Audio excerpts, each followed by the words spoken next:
കുടുംബ യൂണിറ്റിലെ അംഗങ്ങളുമൊത്തുള്ള ഏകദിന യാത്ര വളരെയധികം സന്തോഷം നിറഞ്ഞതായിരുന്നു.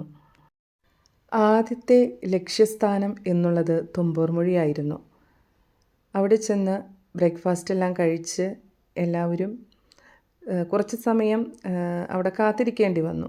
9 മണിയായിരുന്നു അവിടുത്തെ തുടക്ക സമയം എന്ന് പറയാനുള്ളത്. അതുകൊണ്ട് തന്നെ 9 മണി വരെ ഞങ്ങളവിടെ കാത്തിരിക്കുകയായിരുന്നു. തുടർന്ന് ടിക്കറ്റെല്ലാം എടുത്തുകൊണ്ട് ഞങ്ങൾ അകത്തേക്ക് പോയി. നല്ല നല്ല കാഴ്ചകൾ, മലയണ്ണാൻ, കുരങ്ങൻ എന്നീ കുഞ്ഞു കുഞ്ഞു മൃഗങ്ങളെല്ലാം അവിടെ ഞങ്ങൾക്ക് കാണാനായിട്ട് സാധിച്ചു. എല്ലാവരും നല്ലൊരു എക്സൈറ്റ്മെൻറ്റ് തന്നെയായിരുന്നു. കാരണം നമുക്ക് വല്ലപ്പോഴും കാണുന്ന ആളുകൾ അവരെ കൂടുതൽ അടുത്തറിയാൻ പറ്റിയ ഒരു യാത്ര കൂടിയായിരുന്നു ഈ ഒരു യാത്ര എന്ന് തന്നെ നമുക്ക് പറയാൻ കഴിയും.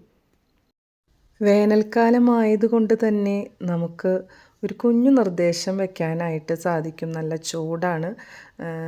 അപ്പോൾ ഈ ഒരു യാത്രയിൽ നമുക്ക് പരമാവധി വൃദ്ധജനങ്ങളും അതുപോലെ തന്നെ കുഞ്ഞുമക്കളെയും അവോയ്ഡ് ചെയ്യായിരിക്കും നല്ലത് എന്ന് തോന്നിപ്പോയി.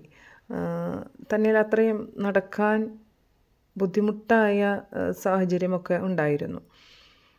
അതുപോലെ തന്നെ ഇപ്പം നമ്മൾ കാണുന്നത് തുമ്പൂർമൊഴി ഒരു തൂക്കുപാലമാണ്.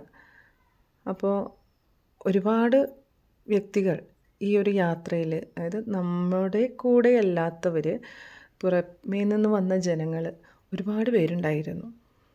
ആ ഒരു തൂക്കുപാലത്തിൽ കൂടി നടക്കാൻ കുട്ടികളെടുക്കുന്ന ഇൻട്രസ്റ്റ് നമുക്ക് കാണാനായിട്ട് സാധിക്കും. അങ്ങോട്ട് ഓടുന്നു, അതുപോലെ തന്നെ അതേ സ്പീഡിൽ തിരിച്ചും ഇങ്ങോട്ട് ഓടുന്നു. നല്ലൊരു ഫലവത്തായിട്ടുള്ള ഒരു തൂക്കുപാലമാണ്. നമ്മളതിൻ്റെ അറ്റത്തെത്തിയപ്പോൾ തന്നെ നമുക്ക് മനസ്സിലായി നമുക്ക് അങ്ങോട്ട് പ്രവേശനമില്ല എന്നുള്ളത്. കാരണം നമുക്ക് മറ്റൊരു ടിക്കറ്റ് എടുക്കണമായിരുന്നു. അത് എറണാകുളത്തിൻ്റെ ബോർഡറാണ് എന്നാണ് അവർ പറഞ്ഞത്.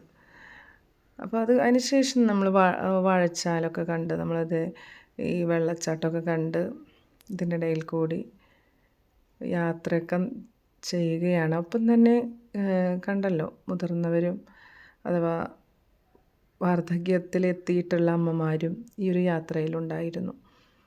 നേരെ നമ്മൾ ഇറങ്ങുന്നത് അവിടെ തന്നെ അടുത്തുള്ള ഒരു ഗാർഡനിലേക്കാണ്. നമ്മൾ ഈ ഒരു ഗാർഡനും ഈ ഒരു തൂക്കുപാലം ഇതെല്ലാം കാണാനാണ് ഇവിടെ എത്തിയിരിക്കുന്നത്. അപ്പോൾ നല്ല അതിമനോഹരമായിട്ടുള്ള കാഴ്ചകളൊക്കെ നമുക്കിവിടെ കാണാൻ സാധിച്ചു. കുട്ടികൾക്ക് സ്പെൻഡ് ചെയ്യാനുള്ള സീസോ കണ്ടില്ലേ, ഒരുപാട് കളി ഉപകരണങ്ങൾ അവിടെ ഉണ്ടായിരുന്നു. ഊഞ്ഞാലാടായിരുന്നു. കുട്ടികൾ കുറച്ച് നേരം ആ ഒരു തണലിൽ സ്പെൻഡ് ചെയ്തു. കുറച്ച് നേരം അവർ അവിടെ കളിക്കാനായിട്ടിടയായി. കുട്ടികളുടെ കളികൾക്ക് ശേഷം വീണ്ടും വെള്ളച്ചാട്ടം കാണുന്നതിനായിട്ട് കുറച്ച് സമയം ചെലവഴിച്ചിരുന്നു. വളരെ സന്തോഷകരമായ നിമിഷത്തിലൂടെയാണ് കുട്ടികൾ കടന്നു പോയത്. അവർക്ക് വെള്ളത്തിലിറങ്ങാൻ സാധിച്ചില്ല എന്നുള്ളൊരു വിഷമം പറഞ്ഞിരുന്നു. തുടർന്ന് ഞങ്ങൾ ഷോളയാറിലെ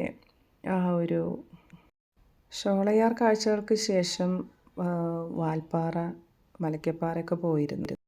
തുമ്പൂർമൊഴി, വാഴച്ചാൽ, അതിരപ്പിള്ളി, മലക്കപ്പാറ, വാൽപ്പാറ യാത്രകൾക്ക് ശേഷം വീട്ടിൽ എത്തി അടുത്ത ദിവസമാണ് നമ്മൾ അറിയുന്നത് നാം പോയിടം ഒരു ദുരന്തഭൂമിയായിരുന്നു എന്നുള്ളത്.